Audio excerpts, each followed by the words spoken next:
This is Paul, the SDR guy, and in today's video, we're going to learn how to create narrowband FM receivers using GNU Radio and an RTL-SDR. This should be of particular interest to amateur radio operators. Let's next look at a preview that will show you what we will be learning how to create today. Live.com and found out that we had an X flare that was in progress. One of the big flares, an X 8.6 or something like that. But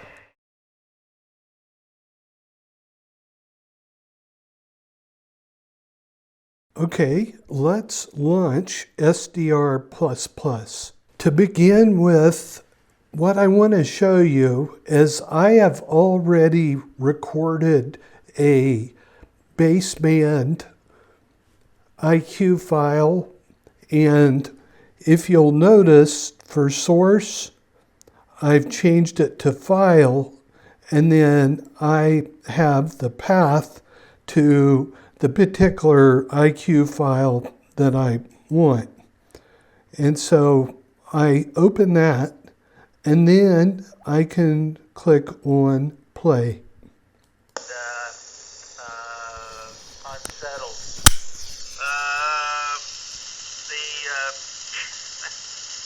I tell you, the sun has been very, very quiet. You had X flares, M flares, all kinds of stuff in the past, and right now all we see is it's like so let me turn the volume down here. So the thing that I want you to notice here is this is called Baseband IQ, and notice that there's no frequency here. So let's just let's remember that. So what I'm going to do now is I'm going to hit stop, and for source I'm going to come back and I'm going to pick RTL-SDR, and I am going to plug that into my laptop, and let's go ahead and start it up.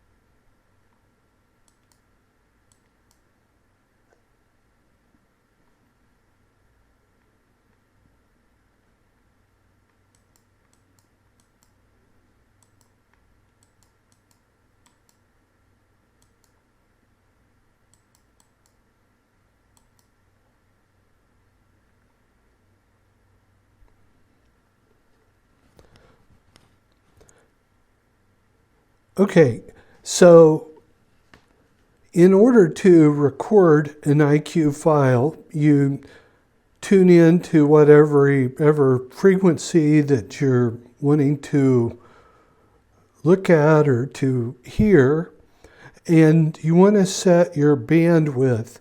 Notice I have the, actually I said bandwidth, I should have said sample rate. So the sample rate is 2.048 million samples per second. And in order to record this, we're going to come down here in the left-hand column.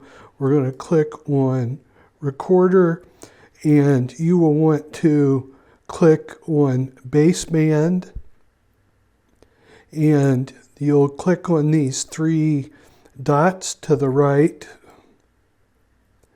and you'll basically pick a file name. You can pick the location where you want this to be saved, and then you'll select the folder.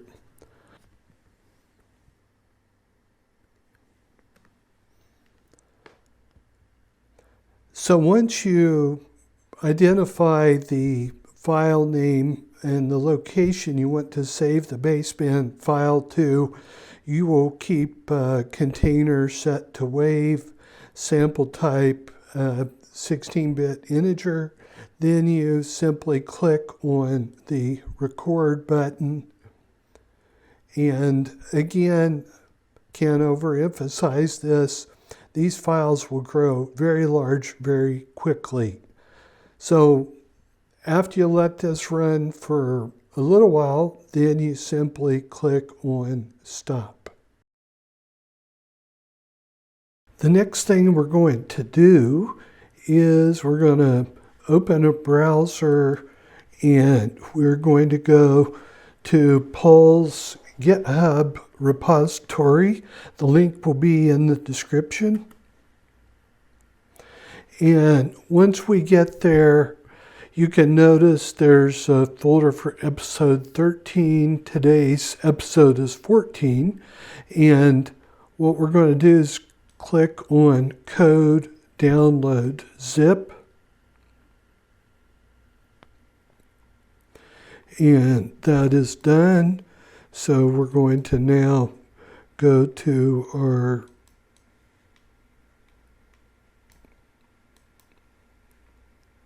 download folder. And we're going to left click on the SDR guy main. And we're going to right click. And we are going to want to extract all.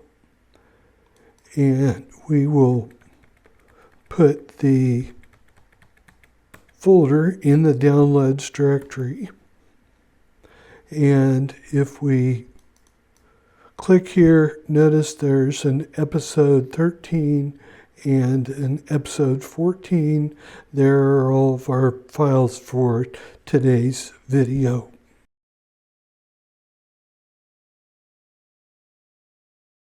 We're going to now start GNU Radio.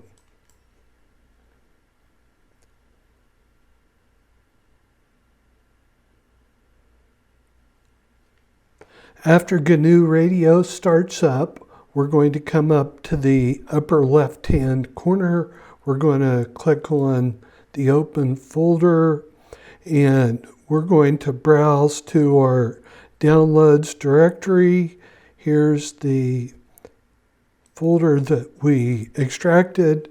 Notice that we see episode 13 and episode 14 files.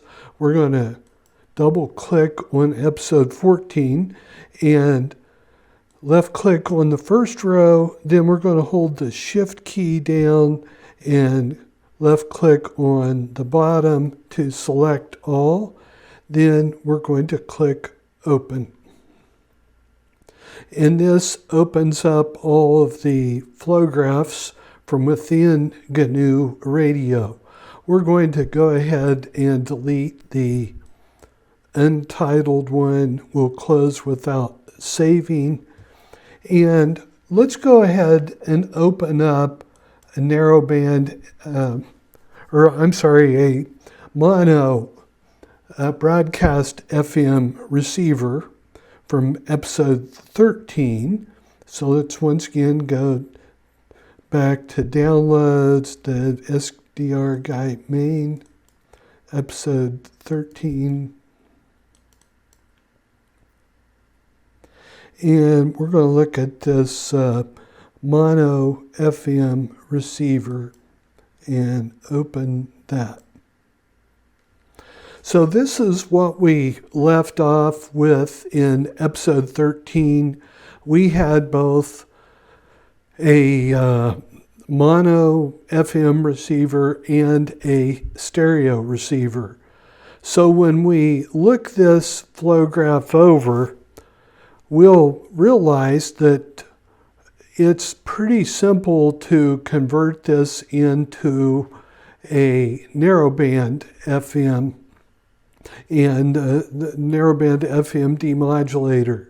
So notice here I've clicked on FM demodulator, And so what I did to create the flow graphs that you see in episode 14 is I saved this as a new name. And to begin with, I did a 2-meter narrowband FM. And there's a new block, and let's Control F, and let's type NBFM. And so notice that there's a narrowband FM receive, and I drag that out here. I changed the values, and this is 2 meter. This is the amateur radio band. It goes from 144 megahertz up to 148 megahertz. And by and large, other than setting the default frequencies and such, then this is pretty much identical to what we did with wideband. So I did the same thing for the 70 centimeter. So let's come over here and click on this one. And this is not the one that I want. We'll come back to it in just a moment.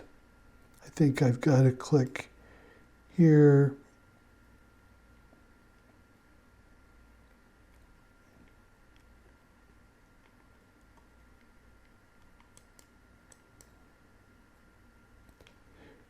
And here it is, 70 centimeter narrowband FM receiver.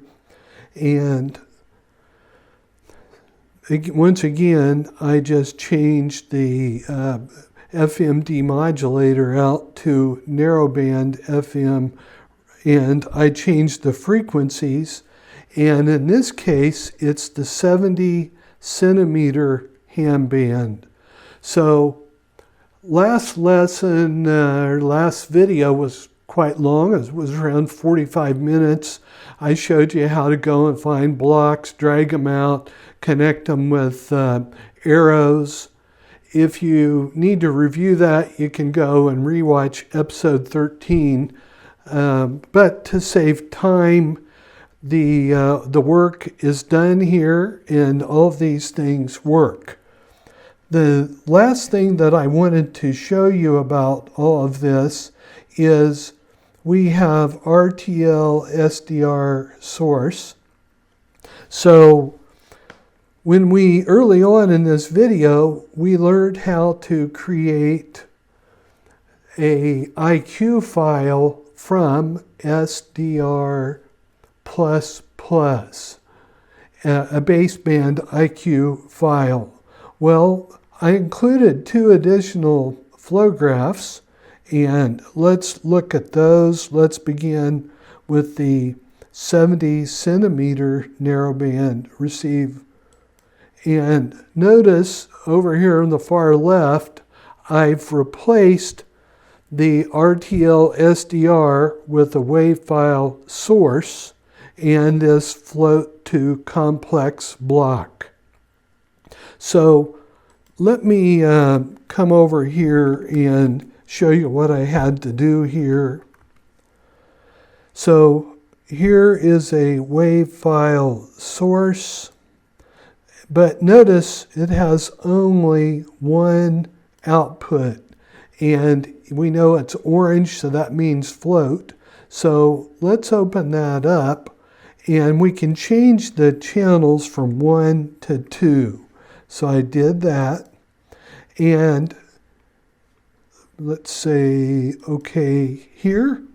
And notice we want to get a complex number to feed into the low pass filter. So how can we do that? Well, we want to come up here once again and search for float, and we want to pick float to complex. Drag that out here, and we can connect these two. So I did want to show you how I created these. And since we've completed that now, let's select both at the same time and delete them. The last thing that we want to do here is we want to go find our WAV file source. And this is the path on my system. I will be providing in the description a link to you that you can go to a Dropbox link and you can download my test files. And beyond that, everything else is the same. So notice we have one of these for 70 centimeters, and we also have done the same thing for 2 meter WAV file source. The last thing I want to show you here, let's back up to it. Notice I've got a couple of grayed out blocks here. Well, I can simply right click on them and enable. And what we need to do here is we need to type in a file name and a location where we want to save this. But when we run the flow graph, then rather than using SDR++ to capture the baseband IQ, we can capture it to a file as I've just shown you here. As I said earlier in the video, anytime you're collecting IQ data, your output files are going to grow very large, very quick. So exercise some caution there. So I'm going to go ahead and disable these. And I'm going to come back to the 70 centimeter WAV file source, and I'm going to go ahead and run the flow graph. I want you to notice that if I open the WAV file source, repeat is yes. So if you do record a smaller IQ file, you can just pick repeat equal yes, and it'll keep looping over that. So let's go ahead and run this flow graph.